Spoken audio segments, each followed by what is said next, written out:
Hello and welcome to You Don't Play Boxing, a brand new mirror fighting podcast focusing on the controversial but intriguing world of influencer boxing. I think that's a fair comment. My name is Martin Dorman. I will be your host of the show. Delighted to be joined by my colleagues Donna Corby and Harry Davies. How are you both today? Doing good. Thank you, Martin. How you doing, Donna? Very well, gents. Good to be with you and good to get this podcast finally off the ground. Very much so. Before we get going, you will have heard this at least 3,412 times in your life, but some housekeeping. Please subscribe to the podcast. Please leave us a review or a rating. Anything helps. If you're watching live or listening live, please leave us a comment. We can get you involved in the show as well. Okay, so the plan was a nice gentle introduction to influencer boxing, take you through how we got here, what's happening at the moment, and then on Wednesday night I came out of the cinema, Indiana Jones, if you're interested, maybe 6 out of 10, I'll be honest. I had text from both Donna and Harry telling me that the KingPyn boxing tournament due to be held next weekend in Dublin was on its knees. So it's been a frantic 48 hours finding out what's going on, what the latest is, if there will be any fights. We will come to that in a moment, and we do have plenty of news on that. But first of all, Harry, you've been covering the tournament thus far. There was one show before. Can you just bring us up to speed with what happened then, who's involved, and just what's going on? Sure. Well, when you look at Kingpyn, you actually really have to go back to last March, and that was because we had a lone influencer boxing card called Showstar, and that was put on. It was quite controversial again. It seems to be quite the theme with influencer boxing, but we had an infamous Ryan Taylor headbutt. He got disqualified in that, but it was a good card overall. We had Deji and Alex Wasabi, Vitali and Kristen Hamby. There were some good fights on there, but things sort of went a bit quiet. And then I believe it was in July of that year, Kingpyn had their first event. It's nothing to do with this high stakes tournament we have now, but it was a settling scores event. A lot of bad blood on the card. We had Ed Matthews headlining against Simple Simon, quite a farcical mismatch there. But it was things went quiet after that, and we bring ourselves round to this April where all of a sudden Kingpyn sort of come out the blue again and have this massive high stakes tournament as we know it now, where we had a handful of big names. The first event was in London. We saw the rematch of Anderson Gibb and Austin McBroom. Who else was on there? We had Blueface, again a very big American rapper. And I think one of the most surprising was a Brazilian influencer called Whindersson Nunes, and it turned out to be a great event. There was lots of great fights, and going forward, the plan was for the winner of this male and female tournament on the card for to potentially get a £250,000 cash prize and a car. But now going into these semi-finals, things are a bit uncertain here. So it's sad times really, and it's uncertain at the minute in what's going to go ahead with this event. There's talks of certain fighters pulling out, certain fighters staying on, and it is a disappointing term of affairs. But I know Donna's sort of the man to go to on this sort of stuff, and there's been a lot of developments even in the last 24 hours of this card, which is changing by the hour. So Donna, if you can sort of just fill us in, and what's the sort of latest in this last couple of hours that we're hearing about this semi-final event. Well, Harry, you said it's sad scenes, and I'm delighted to inform the people who are listening that in fact we have good news. We have tremendous news. In fact, I've spoken to a number of sources behind the scenes, right at the very top of this thing. Nobody who knows better than these people, and we have got fantastic news. The entire card is going ahead as planned. I'm not sure what it means for the tournament exactly, but Gibb is going to fight Jarvis, which was the big one. Whindersson is going to fight King Kenny. All the other fights, I believe, are still on, from what I've heard. It looks like it'll probably be broadcast on DAZN. It looks like they've come in at the 11th hour to get involved. If not, there'll be some sort of another pay-per-view stream. But as of right now, from the sources I've spoken to, this card is happening full steam ahead, July 15th at the 3 Arena in Dublin.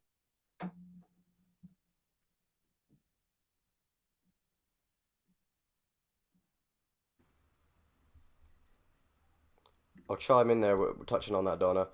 It's reflecting on the London one.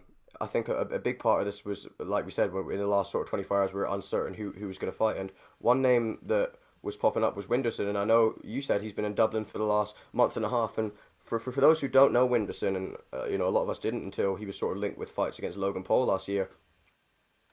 Most popular influencer boxer ever. He's got about 50 million followers on Instagram, about over 25 on Twitter, and I believe you said he's been in Dublin for quite the time. And even if the funding of this thing probably didn't work, they're probably going to look for a new opponent for Winderson, right? Yeah, so Winderson appears to be a superstar. He appears to be the biggest star in influencer boxing. We saw a massive crowd come out from at Wembley Arena back in the first event, and yeah, he. The weird thing is he's got all this following. He's a huge draw. He sells out when he comes to Dublin. He sells out big venues. He sold out the National Stadium in Dublin. He sold out I think Vicar Street before. He's a huge deal kind of worldwide, but Brazil is his big audience. He's got them a good TV deal over there. And he's, for some reason, he really is in love with this thing, and he's not really necessarily about the money. If he didn't have a whole crew to feed, he's a huge operation with his millions of followers. We would actually, we would have, he would probably do it for free. To be honest with you, like he's going to get paid very, very well, but he is really passionate about this thing. There's other guys on the card who are not so passionate, and yeah, Winderson is. Winderson is doing tremendous. Like he's a tremendous star, and it's a very, it's very exciting that he's still involved, and he was always going to be involved. I can't believe that I've done so many podcasts and I still forget to unmute myself. So thanks for jumping in there, Harry. As I would say, Donna, when you sort of mentioned this in the week that it was either not going to happen or it was going to be a pared down version of a tournament, I just wasn't surprised when KingPyn started throwing money around a few months ago, presumably to try and rival Misfits Boxing, trying to get big names, which they did. And then you look at how many people are actually watching it, how many people are in the arena. It did feel like the sums didn't really add up. Yeah, look, the numbers that I was hearing behind the scenes that they needed to hit for this show, the first show in London, to be a success, were massive. Hundreds of thousands of pay-per-view buys were going to be needed. I'm not sure that they were anywhere necessarily close to that. There's a number I've heard that's not anywhere close to six figures. I don't want to say it because it's not verified enough that I can report it, but the reports are that it was not particularly close at all. So yeah, it's a big tournament. There's a lot there's a lot of interest online, but selling pay-per-views to Anisong Gibb fans is tough. Like it's all like these people know exactly how to stream for free. These people are brilliant with the internet, and yeah, evidently getting tickets out was tough. I mean, they filled out the arena.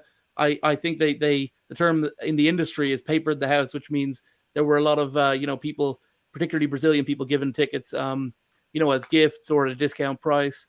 So it was the spectacle was great, right? And the fights were actually pretty good on this last show, but financially, I mean, there's a guy called Stuart who ran the first KSI and Joe Weller and KSI and Logan Paul events, and he pretty much says it: you need the Pauls or you need KSI. Otherwise, it's going to be very, very difficult for these things to be sustainable. And that's why Misfits is such a huge hit, because they've always got KSI involved, every single one. Even if he's not there on the night, he's promoting, he's pushing it, and then he fights like super regularly. He's fought 3 times in the last year. He's probably going to, by October, have fought 4 times within 14 months. So yeah, you need a big star like that. Winderson comes from Brazil, where pay-per-view isn't really a big part of the culture. It's a different thing. Like when Jake Paul fought Anderson Silva, massive fight. Anderson Silva is one of the greatest of all time in Brazil, but they put it on free TV, or I think maybe cable TV, because people don't buy pay-per-views over there. And it's just a cultural thing. It's like how in the UK people only pay 20 quid for a pay-per-view. In the States, for a major boxing event, you'd see people pay $100 for a pay-per-view. So it's a different model. I mean, it's good for the scene to have more fights for people, right? Like, it was great to have Blueface out and have all these these big stars involved, and Gibb being involved, and Jarvis, and all these great people. But it needs to be sustainable, and as of yet, aside from Misfits, we haven't found sustainability.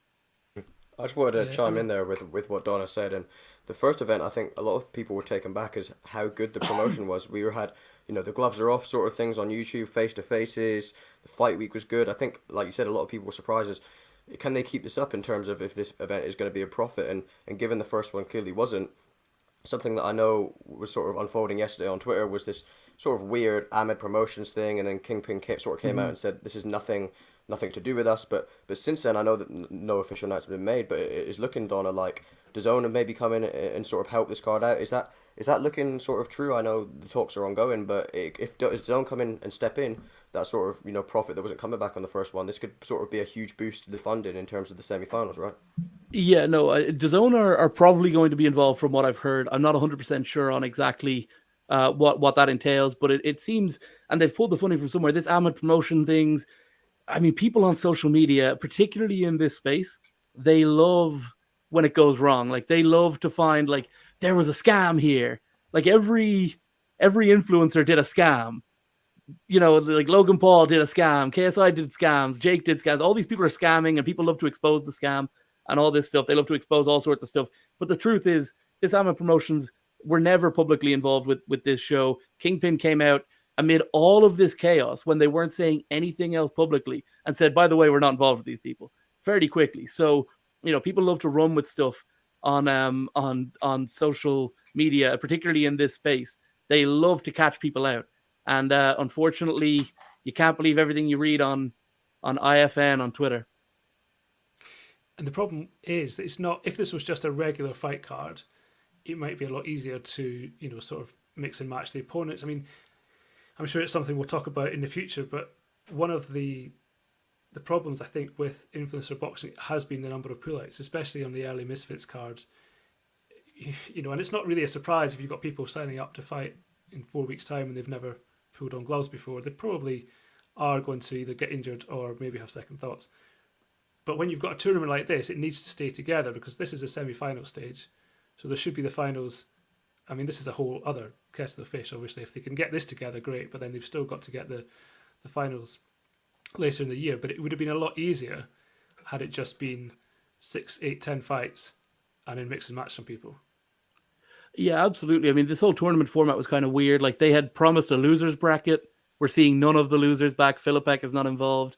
My mate Nate is not involved. Tom Zanetti and of course Austin McBroom. McBroom seemed to be up for it. He seemed to indicate the other day that perhaps he would do another fight, and he seemed pretty keen on coming to Dublin. He seemed keen on coming around Europe. If there were other options there. So I would imagine we'll see him back. We'll certainly see my mate Nate back.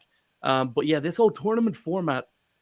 It was a weird one. I mean, it's great in theory, right? It's great, from a promotional standpoint, but you've got to make sure that the tournament happens. Like Misfits would never have let a situation like this go down. They would never have put themselves in a situation where they had all these venues booked and all these, events booked and all these people promoted, and then they didn't have the guaranteed, funding for it. Like that's the key with Misfits is there's a lot of talk about behind the scenes, like, oh, Misfits don't pay that well.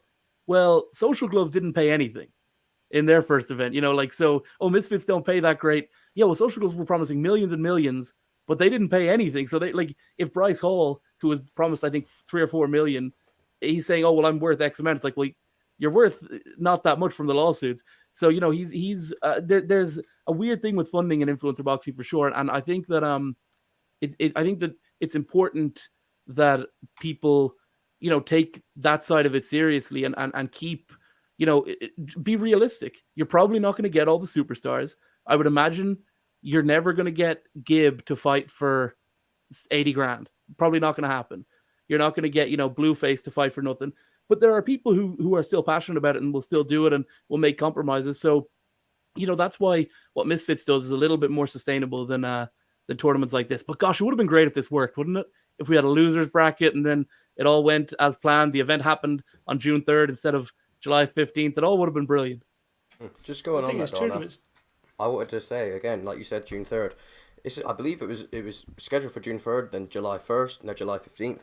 The date changes have come about quick, and you sort of have to think with that. I know going on the tournament format, the closest thing that we sort of have in combat sports is maybe in MMA with PFL, and that constantly you see fighters pulled out because just the turnaround is too quick. So I think hindsight is 20/20, and everyone loves the fact of the tournament format. But if these guys have had a brutal fight and they've got a fight in 3 months, it's just no way they're going to make it. So do you think it was sort of maybe unrealistic from the start to say, these novices in boxing are going to come in and get some knocks in the first fight, and then they have to step in the ring a couple months later? Yeah, I mean, look, like PFL is a great example. It's the number 2 promotion in MMA. A lot of people say, and it's got like elite level athletes involved, and they're pulling out of fights. Like they've got people who know exactly how to do this. But like these are YouTubers who some of them are novices. Like Tom Zanetti, one fight. McBroom, one fight going into, or 2 fights going into this. Like these are not people. Even an Isan Gibby fights once a year. Like these are not people who understand how to maintain the weight after they've fought. They've never had a quick turnaround like this. And yeah, that would have been a huge thing. I think I said it to King Kenny when I spoke to him before the first thing. I was like, and PFL was the example I used then as well. It's really demanding. Talk to Brendan Loughnane, talk to OAM, talk to Antti Delia. Like they'll tell you it's incredibly difficult to do this tournament format, 3 fights, 4 fights within a 9-month time frame. It's very rare. I mean, you see it in major boxing and major MMA. People fight 2-3 times a year at the at the top level, at the level that these guys are getting paid at, which is UFC, top level boxing pay scales. These people, it's very difficult to maintain that in such a short turnaround. So yeah, Harry, I think that's a huge part of it, and the date changes have not been great, and I can't imagine that it's helped with building interest for this. Like there was so much hype after the first event. If they turned it around June 3rd, it would have been sick. Even July 1st would have been great. July 15th, you get a third date change. People start thinking, is this ever going to happen? Evidently, we get to this week. Maybe it isn't going to happen. So yeah, that's a big factor for sure.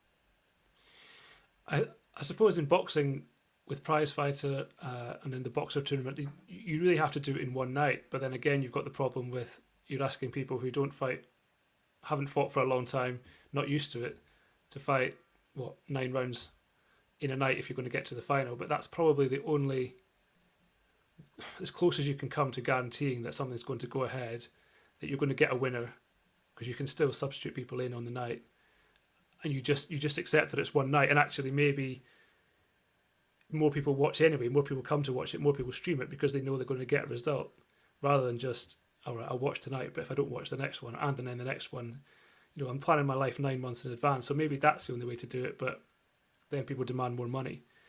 And I suppose the sport is, or this aspect of the sport is just finding its feet, but things like this just do not help. Certainly not. I think it can't have been easy for people to be like, okay, I've got to turn around by June 3rd, and then it's like, no, actually you've got another month and another 2 weeks on top of that, and also the losers aren't going to be involved. Like it can't have been easy on these fighters. So we'll see how that affects them when this event goes ahead. Which, by the way, if you're only tuning in now, the breaking news that we have is that the event will go ahead fully as planned, July 15th in the 3 Arena. So yeah, we'll see how that affects people when they get to the second round.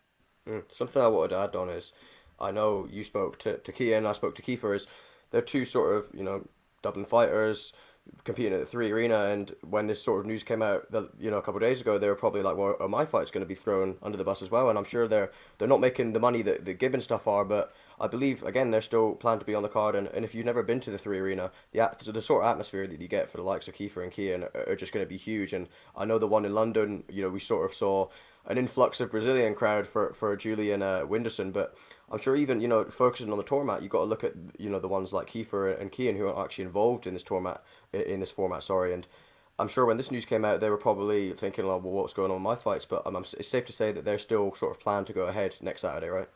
Well, I think that the Kiefer Crosbys and the Cian Kellys were, luckily for them, do not keep up to date with Happy Punch Promotions on Twitter, if you know what I'm saying. They these people are legitimate fighters. They keep themselves involved, and they will hear about this event from the organizers themselves. They won't they won't be reading all of the social media buzz. So a lot of these people, like I was getting texts from folks who talked to Cian or Kiefer as examples, and they were like, yeah, this was news to them when I mentioned it to them. So I think that it was wrong, and I think Keem has admitted it was wrong for Happy Punch to say that KingPyn was going bankrupt or something. The event was never off. It was always certain big money fights are in trouble. The tournament may be pulled. The event was never, ever, ever canceled. They were always going to scrape something together. There were people involved who were going to push forward with it regardless. they were going to get a show of some description around. I'm pretty sure Winderson was never off. From what I understand, there was like it really seems like Gibb is pretty much, from what I've heard, the highest paid. Maybe Winderson might be higher paid, but it's a different kind of a deal. And that people on the Gibb pay scale were perhaps going to pull out of this thing because the money wasn't going to be there. But it was never off. And I think it was wrong for people to report that it was off. And I know that there were people saying like, oh, it's an important 24 hours. It's an important 24 hours in the sense that we might not get the card we were expecting. But I think it was poor form from certain people to claim that, oh, KingPyn's bankrupt. It was never bankrupt. There was just, issues. And those issues appear now to have been, for the most part, solved, at least to get us through this event. Whether we get to the end of the tournament, that's a great question. But yeah, we'll see how that goes. There have been, you mentioned Winderson's been in Dublin for a while, but there are plenty of clues online, aren't there, that fighters are flying in. I say clues. Jarvis has literally posted a picture of himself flying to Dublin. So I'm sure KingPyn at some point are going to have to come out and sort of lay out exactly what's going on. But it's clear from what you can see around that things are happening as you would expect 8 days out. Yeah, look, I spoke to really high up people at KingPyn, and there's a possibility while we've been on the air, I've been keeping my eyes peeled on social media, but there's going to be an announcement imminently. It could be at any minute, and it's going to be good news for fans who have tickets. Don't worry, you're going to be fine. For people who are flying over, I would say it's looking good for you. And we saw Jarvis's post. He's coming to Dublin. He's flying out. He's been training in Las Vegas at the Mayweather gym. I believe he's been around there for a while. He's trained with Mayweather. He sparred with him, so he's on his way now. Everything's getting over the line, and it looks like all the festivities will start on Wednesday with an open workout.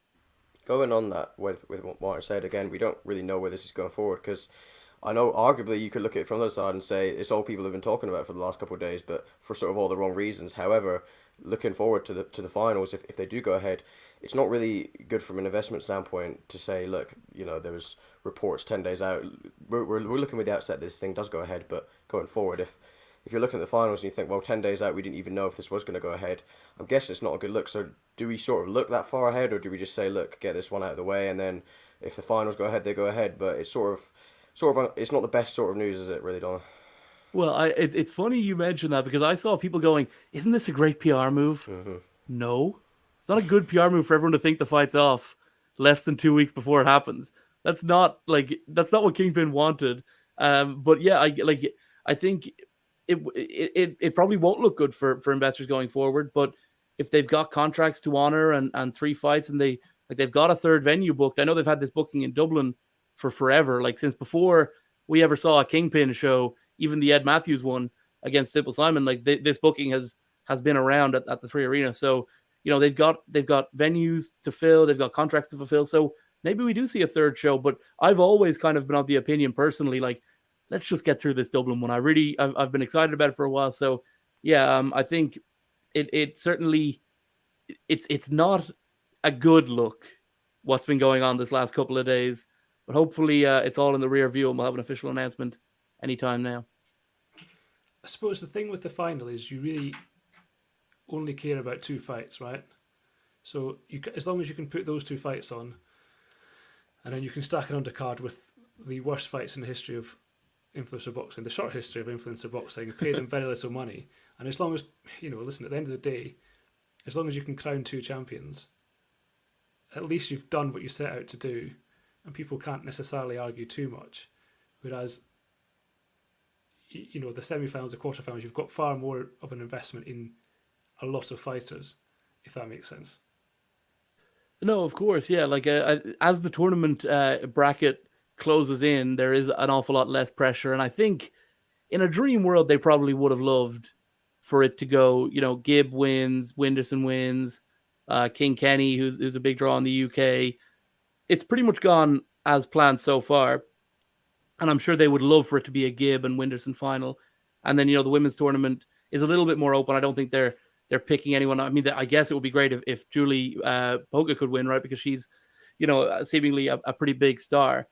But it would, I think there's You're right, but also people do care about the undercards on these things, and Kingpyn don't have the deep roster that Misfits do of people they can pick from. Although Misfits have been pretty good with Kingpyn, like El Brook is signed on a multi-fight deal to Misfits. I believe Barbie has some sort of a deal with Misfits as well.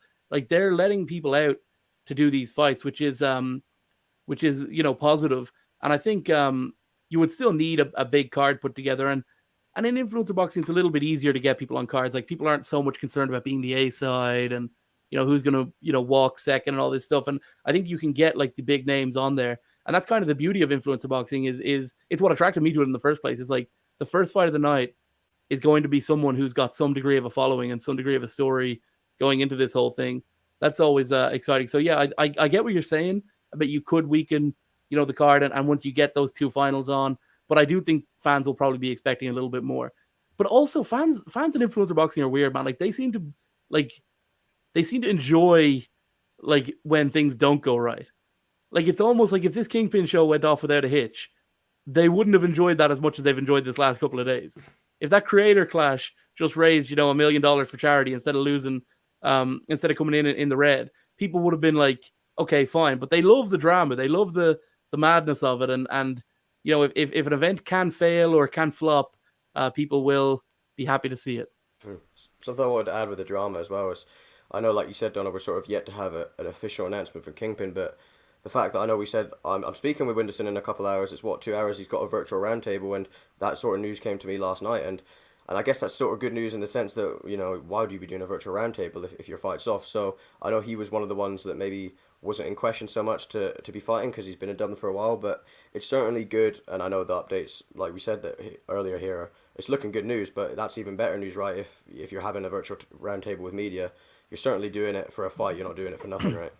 Yeah, well, look, when you mentioned that to me, that kind of like put a spring in my step, and I kind of started getting in touch with people a bit more last night because I was like, there's no way he's going out doing media if the event's off, and I was getting in touch with people, and to be honest with you, a little offended that you got the text instead of me. Can I be like, everyone knows you're the MMA guy. I do the influencer. Little annoyed that they texted you instead of me, but it is what it is. And yeah, I think Winderson's doing the media. I would have to think that roundtable's in a couple of hours. I'd have to imagine before those stories can go out from that roundtable, there'll have to be an announcement. So expect one imminently if you're watching this. You mentioned Cian Cowley earlier. I feel like it's unlikely. Can we expect an appearance from Mr. Conor McGregor? Well, I know that Conor very rarely misses his friends' fights when they fight in Dublin. Kiefer Crosby, he's been there to see before. Cian Cowley, and he's got access to the private jet. So, New York is not as far away as it would be for the average person. And if Conor can make it, he will be there if he hasn't got another commitment.